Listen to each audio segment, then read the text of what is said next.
اعوذ باللہ من الشیطان الرجیم، بسم اللہ الرحمن الرحیم۔ دنیا میں اب تک کل جمع شدہ سونے کو ایک جگہ اکٹھا کر کے اس کا وزن کیا جائے تو کتنا نکلے گا؟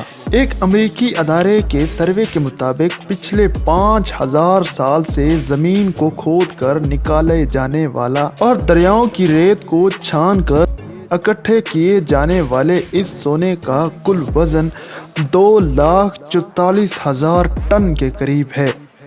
اس سونے کی کل قیمت کتنی بنتی ہے؟ فرض کریں کہ پاکستان میں ایک تولہ سونے کی قیمت 1,02,000 روپے فی تولہ ہے، جبکہ عالمی مارکیٹ میں سونے کی قیمت $54.62 فی گرام ہے۔ ہم نے دنیا کے کل سونے کا حساب کرنا تھا، اس لیے عالمی قیمت رکھی۔ اس کے بعد جو حساب شروع ہوا تو وہ کھینچتا ہی چلا گیا۔ کیلکولیٹر سے مدد لی تو اس نے بھی ہاتھ جوڑ لیے کہ بھائی تیرا ہندسوں سے بڑی رقم میرے بس کی بات نہیں۔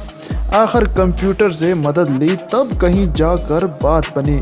تو سنیے کہ فرض کریں آج سونے کی قیمت تقریباً $54 فی گرام ہو، اگر اسے دنیا کے کل سونے سے ضرب دی جائے تو جو جواب آتا ہے اس کا احاطہ کرنا انسانی عقل کی سکت سے باہر ہے۔ لیکن آپ کی خاطر جواب حاضر ہے، جگر تھام کر یہ ہندسہ پڑھیے۔ سادہ لفظوں میں یہ تقریباً 133 کھرب ڈالر بنتے ہیں، جو پاکستان کے 302 بجٹوں کے برابر ہے۔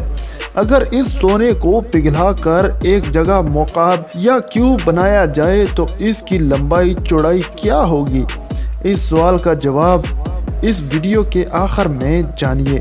فی الحال ہم آپ کو بتائیں گے کہ سب سے زیادہ سونا کس ملک کے پاس ہے۔ امریکہ وہ ملک ہے جس کے پاس 8,133 ٹن سونا موجود ہے، جبکہ دوسرے نمبر پر جرمنی ہے جس کے سونے کا کل وزن 3,362 ٹن ہے۔ ورلڈ گولڈ کونسل کی اس فہرست میں پاکستان کا نمبر 42واں ہے اور یہاں 64.4 ٹن سونا موجود ہے۔ ظاہر ہے کہ بھارت بڑی معیشت کے ساتھ ساتھ پاکستان سے کہیں اوپر ہے اور 676 ٹن سونے کے ساتھ 9ویں نمبر پر براجمان ہے۔ اوپر بتائے گئے ہندسوں کے مطابق سونے کا زیادہ تر استعمال زیورات یا سرمایہ کاری میں ہے، لیکن اس کا مطلب یہ نہیں کہ سونے کا کوئی عملی مصرف نہیں۔ آپ اس وقت اس ویڈیو کو جس موبائل یا کمپیوٹر پر دیکھ رہے ہیں اس میں بھی سونے کا استعمال ہوا ہے، کیونکہ سونا تقریباً کسی بھی دھات سے بہتر کنڈکٹر ہے۔ البتہ یہ سونا اتنی کم مقدار میں ہوتا ہے کہ اس کی قیمت چند سو روپے سے زیادہ نہیں ہوگی۔ اس کے علاوہ ٹیلی ویژن، GPS سیٹ اور خلائی جہازوں اور دوسرے الیکٹرانکس میں بھی سونا استعمال ہوتا ہے۔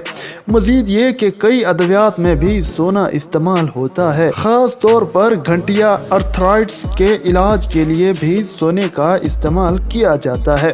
یہ تو وہ سونا ہے جسے حاصل کیا جا چکا ہے، لیکن دنیا کے مختلف ملکوں میں مسلسل سونے کی کھدائی جاری ہے۔ Mining.com کے مطابق اس فہرست میں چین سب سے اوپر ہے، جو ہر سال 404 ٹن کے قریب سونا زمین سے حاصل کر رہا ہے۔ لیکن زمین کے اندر موجود سونے کی مقدار لامحدود نہیں ہے، اور اگر اس کی کھدائی جاری رہی تو ایک دن آئے گا کہ تمام سونا ختم ہو جائے گا۔ تو سوال یہ ہے کہ اس وقت دنیا میں کل کتنا سونا باقی رہ گیا ہے؟ اس کا جواب آسان نہیں، اور یہ نئی معلومات کی روشنی میں یہ ہندسہ بدلتا رہتا ہے۔ gold.com نامی ویب سائٹ کا تخمینہ ہے کہ اس وقت زمین کے دامن میں مزید 54,000 ٹن سونا باقی ہے، یعنی کل کھدائی شدہ سونے کے 22% کے لگ بھگ۔